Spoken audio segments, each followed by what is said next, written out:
ఓం నమ శివాయ. Welcome to my channel.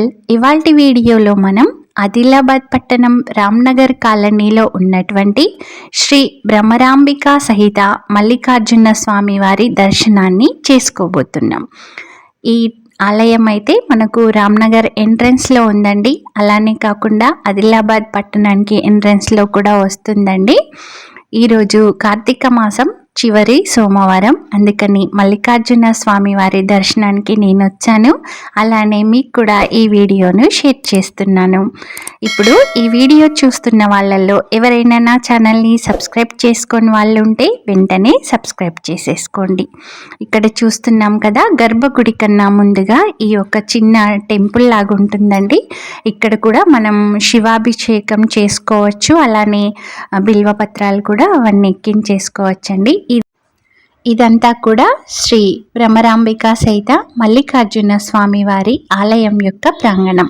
ఇక్కడ ఆంజనేయ స్వామి వారి చిన్న టెంపుల్ ఉంటుందండి. చాలా అంటే చాలా బాగుంటుంది. దీని పక్కనే ఇంకా నవగ్రహాలు కూడా ఉంటాయి.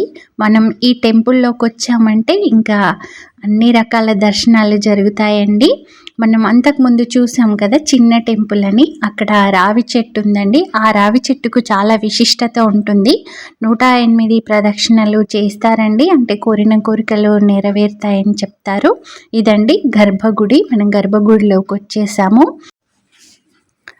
శివాలయం అనగానే ముందైతే నందీశ్వరుడు ఉంటారు కదా, నందీశ్వరుడి దర్శనం చేసుకున్నాకే ఇంకా మనం గర్భగుడిలోకి వెళ్తామండి. ఈరోజు సోమవారం అవ్వటంతో చాలామంది భక్తులు ప్రొద్దున్నుంచి వస్తున్నారండి.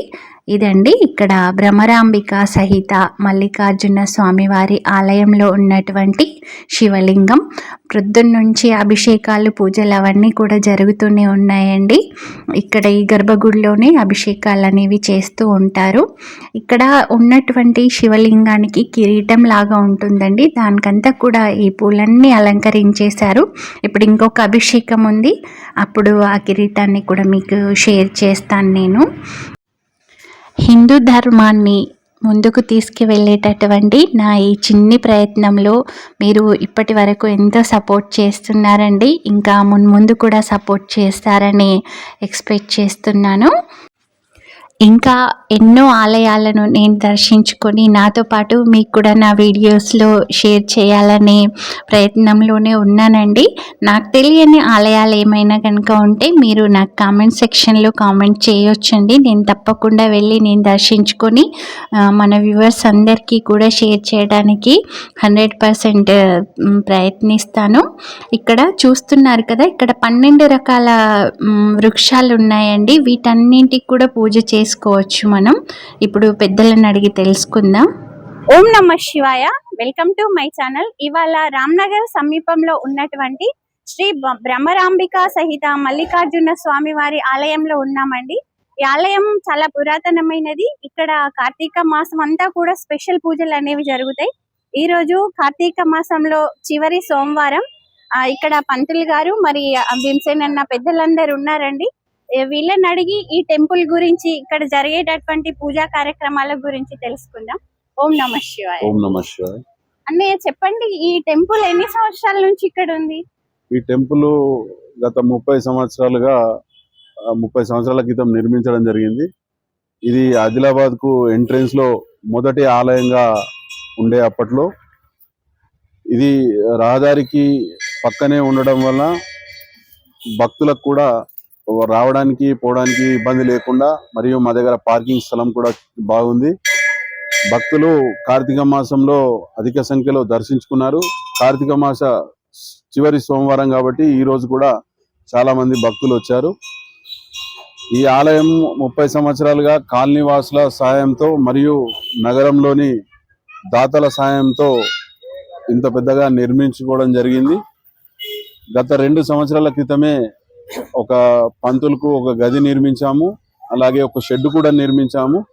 ఇక్కడ చిన్న చిన్న అంటే పూజా కార్యక్రమాలు కానీ, సత్యనారాయణ వ్రతాలు కానీ చేసుకొని అన్నదానం చేసుకోవడానికి కూడా వీలుగా ఉండేటట్టుగా అన్ని సదుపాయాలు కల్పిస్తూ ఈ ఆలయ నిర్మాణానికి కాలనీవాసులు అందరూ మాకు తోడ్పాటు అందిస్తూ మా కమిటీని ముందుకు నడిపిస్తున్నటువంటి వారందరికీ కూడా ధన్యవాదాలు తెలుపుకుంటున్నాము.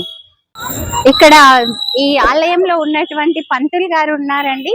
పంతులు గారికి తెలుగు సరిగ్గా రాదు, బట్ అన్ని డీటెయిల్స్ అన్ని కూడా మనకు డీటెయిల్ గా చెప్తారు. ఓం నమ శివాయ పంతులు గారు. ఇప్పుడు अभी कार्तिक मास में जो पूजा हो रहे ना, अभी कब से शुरू हुआ, कब तक होते और क्या क्या पूजा कार्यक्रम चलते, अन्नदानम वगैरह कुछ है इधर? गए अमावस्या से आने वाले दिसंबर 1 तारीख तक कार्तिक मासम, रोज कार्तिक मासम में रुद्राभिषेकम, शिवाभिषेकम, शिव मानस पूजा, कुंकुमार्चना, सत्यनारायण व्रत कथा, उसी चट्टू पूजा, ये पूरा शाम सवेरे चलते रहा है। दीपाराधना शाम को दीपाराधना, सवेरे तो रुद्राभिषेकम, अर्चना कुंकुमार्चना भी चल रहा है, दीपाराधना पूजा भी चल रहा है। भगवान भोलेनाथ की दया से भक्तगण भी आ रहे हैं। कार्तिक मास में सवेरे आरती हो रही, शाम के आरती टाइम पे भी आ रहे भक्त लोग, दीपाराधना कर रहे। भगवान भोलेनाथ की कृपा आशीर्वाद से उनको भी अच्छा ही हो रहा है, इसलिए भक्तगण भी ज्यादा चाह रहे हैं दीपाराधन के लिए, आरती के लिए। भगवान भोलेनाथ की कृपा प्रसाद से उनकी पूरी मनोकामना पूर्ण होना मैं भी भगवान भोलेनाथ से प्रार्थना कर रहा हूँ। ये जो अभी इधर शिवलिंग जो है ना, वो स्वयंभू आया है, नहीं तो प्रतिष्ठापन किया? प्रतिष्ठापना प्रतिष्ठापन 30 साल पहले 30 साल पहले। ఇప్పుడు ఈ ఆలయంలో ఉన్నటువంటి శివలింగం ఏదైతే ఉందో అది ప్రతిష్టాపన చేశారంటండి 30 సంవత్సరాల క్రితం. పంతులు గారు చెప్పినట్టు భక్తులందరూ కూడా, అంటే ఇది ఎంట్రన్స్ లో ఉంటుంది. ఇప్పుడు ఇక్కడ మన అన్నయ్య చెప్పారు కదా, రోడ్డుకు దగ్గరలో ఉండటం వలన ఎంప్లాయీస్ గానీ లేడీస్ గానీ రావడానికి పోవడానికి ఎలాంటి ఇబ్బందులు లేకుండా ఈ ఆలయం అనేది మెయిన్ ప్లేస్ లో ఉంది. అయితే చాలా విశేష సంఖ్యలో ఈ కార్తీక మాసంలో అయితే భక్తులు విచ్చేస్తున్నారు. ఎప్పుడు వస్తారండి? స్పెషల్ గా వచ్చేసి ఈ కార్తీక మాసంలో వస్తున్నారు. ఈ కార్తీక పౌర్ణమి రోజు ఏం क्या क्या हुआ इधर, मतलब पूजा वगैरह?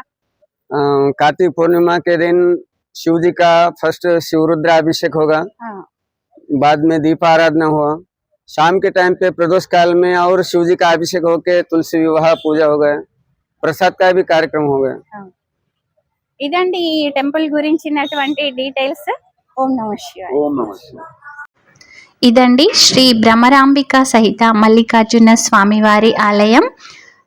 మీకు వీడియో నచ్చిందని అనుకుంటున్నాను. మీకు గనక వీడియో నచ్చినట్లయితే లైక్ చేయండి, మీ ఫ్రెండ్స్కి రిలేటివ్స్కి అందరికీ షేర్ చేయండి. నా ఛానల్ని ఎవరైనా సబ్స్క్రైబ్ చేసుకొని వాళ్ళు ఉంటే వెంటనే సబ్స్క్రైబ్ చేసేసుకోండి. అందరికీ ధన్యవాదాలు.